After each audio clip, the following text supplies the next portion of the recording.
4 years ago, I was a sophomore in high school. I hadn't yet gotten my license, and this is right around the time I started to partake. Me and one of my friends in the neighborhood, let's call him Kurt, knew of a creek about 1.5 miles from my house, which would be a nice smoke spot, but it was a bit of a hike to get there. It was well known that there was a few scattered structures in the woods here, such as a concrete hut, an old barrel fire pit, and a platform built into the trees, all within a few dozen feet of each other. This is all about 1/4 mile into the woods, and about 1/2 mile from any roads. We had been here during the daytime dozens of times before, usually with more friends. We live in a nice suburban neighborhood, so it didn't really seem dangerous to us. Not to mention, no one else had ever been spotted there before. It had become a pretty common smoke spot for kids our age. We all just assumed that it was an old abandoned homeless structure, but there were still legends passed around by other high schoolers making claims of something sinister. Hooks for hands, serial murderers, typical campfire stories, that type of thing. The concrete hut itself was about 7 by 7 by 5 feet, and the ground had been dug out on the inside, making the roof even taller. We had found improvised weapons, food cans, trash, etc. when we first discovered it 2 years earlier, but nothing of that nature since. Just beer cans, roaches, and cigarette butts scattered around the fire pit from neighborhood kids. The inside was scribbled with Sharpie, the top was covered with a tarp, and the whole thing smelled like piss, so none of us dared to enter. Like I mentioned before, there was also a lookout platform built into a tree about 50 feet away. An improvised ladder made of branches led to the 5 by 5 platform about 20 feet off the ground. The wood was clearly water damaged, so I had never wanted to actually go up there. Back on track. On this particular October evening, Kurt and I left at about 6 p.m., hoping to get there before dark. We had several other smoke spots that were closer to my house, but nothing quite matched the excitement and mystique of the hut. We made our way back through the neighborhood, through some backyards, into a field, and we finally passed through the tree line. Stones laid out across the creek allowed us to cross without getting wet. Right around the time we got there, the sun was almost fully set, and no light was coming through the trees. This was the first time either of us had been there at night. We hiked the last 500 feet uphill, and we could just barely see the hut through the darkness. The atmosphere had us both uneasy, and we talked with the quietest whisper possible. We didn't want to approach the structure, so we decided to smoke about 50 feet from the hut, right on the edge of the bluff we just climbed. I decided to shift a few feet over to more even footing before we started, and I felt my foot snag on a fishing line, running about 1 foot off the ground, tied to the tree next to me. A loud clang was made as the line yanked an empty metal bucket into metal scrap planted in the ground, almost like a makeshift alarm. We hear someone moving down from the platform in the tree about 20 feet away from us and drop into the leaves below. We take off down the bluff, sliding on our asses and hitting trees. We still hear scurrying and grunting behind us. We get to the bottom and sprint through the creek. I trip on the loose rocks below me and fall into the freezing cold water before bolting up and continuing to run.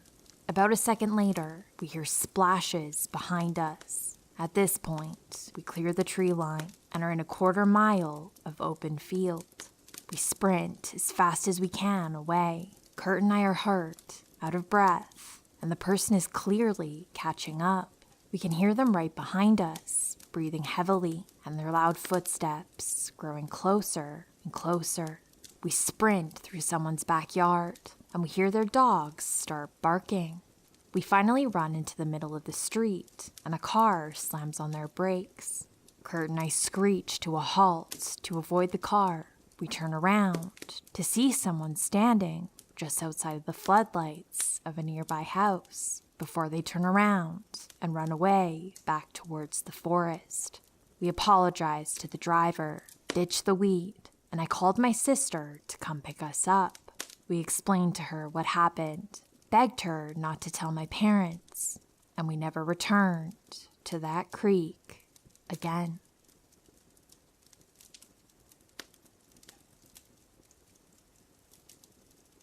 I live in Florida, and this incident happened about 3 weeks after Hurricane Irma, so not that long ago. Back in July, the ex and I had just finalized a divorce, and I moved into a gated neighborhood where every house was rented out by the same rental company and landlords. It's a very small neighborhood with about 15 houses tops. All 15 houses are bordered around a man-made lake, with the backyards facing the lake. No one really has a fenced backyard. When you walk out your back door, you see the lake in front of you and your neighbors' backyards on each side of you.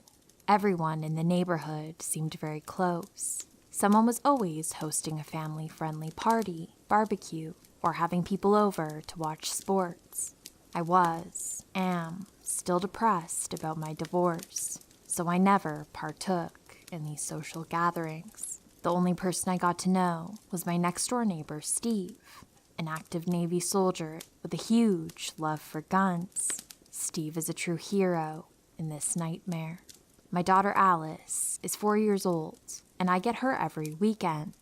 Alice's bedroom window faces the backyard towards the lake. I spoil that little girl to death. She truly is my everything, and I count down the days to the weekend every week just to be with her.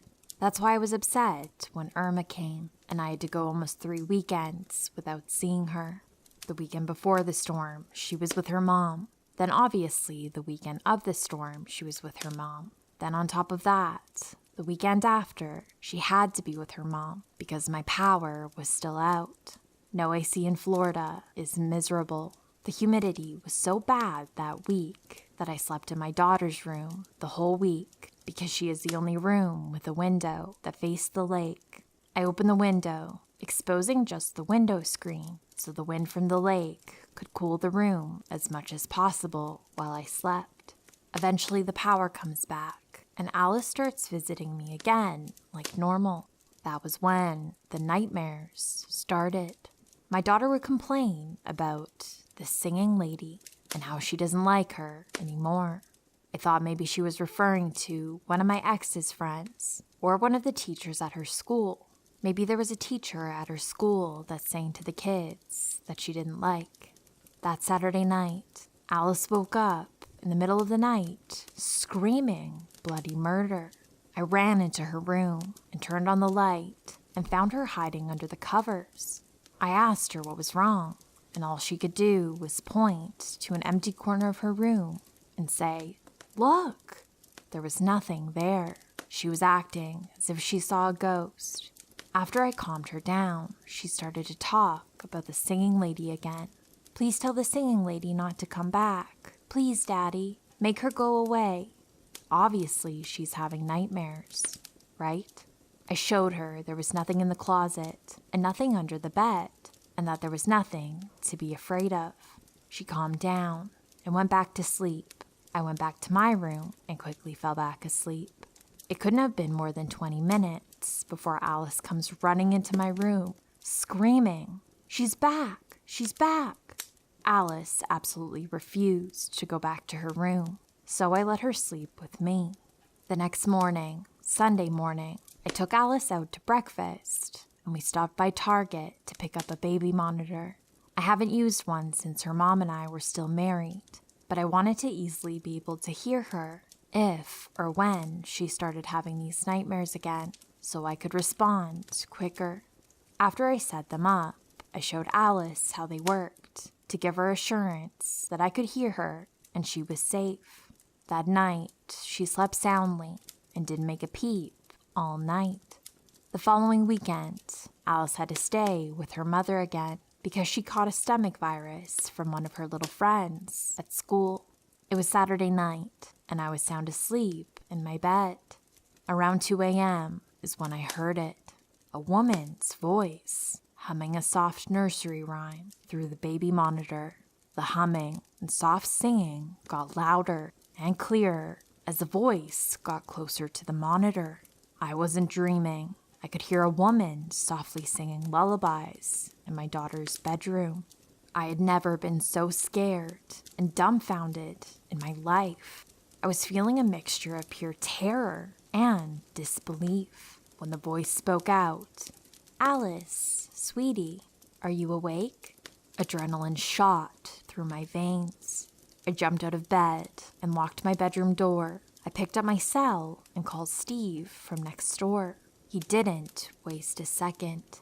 As soon as I got off the phone with him, I heard him storm out of his back door, screaming, "Don't you fucking move." I ran outside and found him aiming his shotgun at a woman crouched outside my daughter's window, the one I had left open after Irma and never closed. Steve quickly dropped his guard when he recognized the woman. It was Jean, the neighborhood maintenance woman.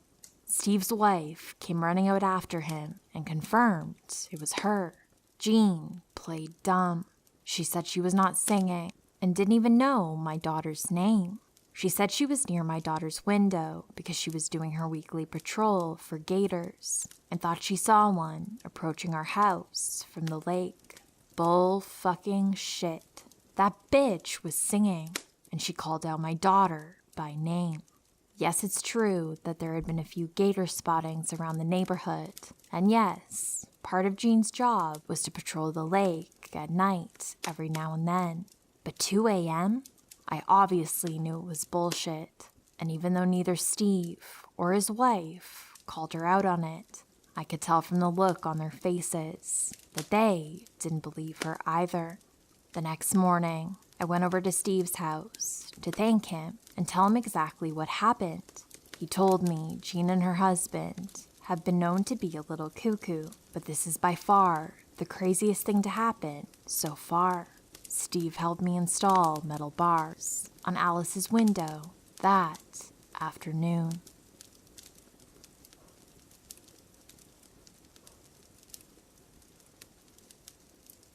This happened back in 2019 when I was living in a small town in western Massachusetts. I'd bought concert tickets, which included a meet and greet for one of my favorite metal bands. They were performing at the Palladium on a September afternoon. I worked in a town 45 minutes away from where the concert was happening. I had everything arranged for the big day. Unfortunately, my car broke down days prior to the concert, and the renting car place didn't have available vehicles for that weekend.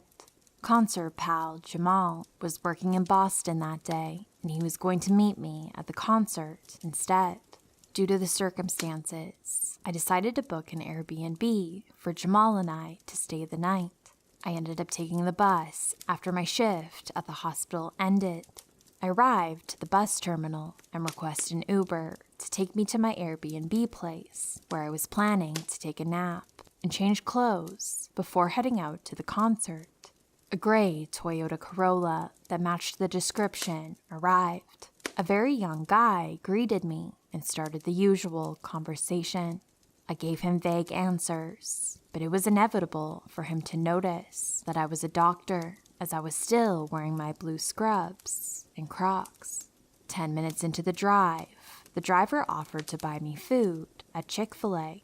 I politely refused him, but he ended up going to the drive-thru because it was on the way and bought me a sandwich and a soda in spite of my refusal. He started asking me if I was single, the reason why I was visiting the city, and if I was traveling alone. I vaguely told him about the concert, avoiding giving much detail. The driver then started talking about how he was driving one of his friends to Boston, and it was a shame he couldn't take me to the concert place, but that he can drive me back to my Airbnb after the show ended for free. I didn't say anything. I was too distracted looking for the instructions on how to access the Airbnb that I missed the driver saving my phone number in his phone. After the concert, Jamal went to the parking lot to retrieve the car. In the meantime, I continued chatting with some girls I befriended. until I received a call from an unknown number. I ignored it and continued talking. My phone kept ringing, and I answered, thinking maybe it was someone from the hospital because I didn't have my work phone with me. After the 5th time, I picked up and I recognized the voice of the Uber driver who was inviting me to a friend's party and that he was on his way to pick me up. My gut feeling was telling me how fishy the situation was. I firmly said no and then hung up. 2 minutes later, the Uber driver texted me to let me know that he was 5 minutes away and that I needed to wait for him. I paled after reading the text. One of the girls noticed how nervous I was getting. Telling her my situation and showing her the text, she and her boyfriend decided to keep me company until my friend's car appeared in the corner. Saturday morning came by. During breakfast and while chatting about the concert, Jamal mentioned that Jason, one of the guys we met at the concert, sent him a Facebook message asking him if we were okay. It seems that after we left, a group of 4 men in a gray car approached them asking about me. They decided to play dumb, telling them that they hadn't seen anybody with my characteristics, and walked away. We reported him to Uber and deleted the app. I kept receiving random calls from unknown numbers at odd hours in the night. I decided to change my phone number and avoid unnecessary trouble. Since that day, no more Uber for me. Hey friends, before you go, I just wanted to thank you for your support. I know I've been sick and videos have been a little bit far between, but I hope that you're doing well and I hope that my voice doesn't bother you too much. Hopefully I'll feel better soon and more videos will be on their way. Thank you for being here. Sweet dreams.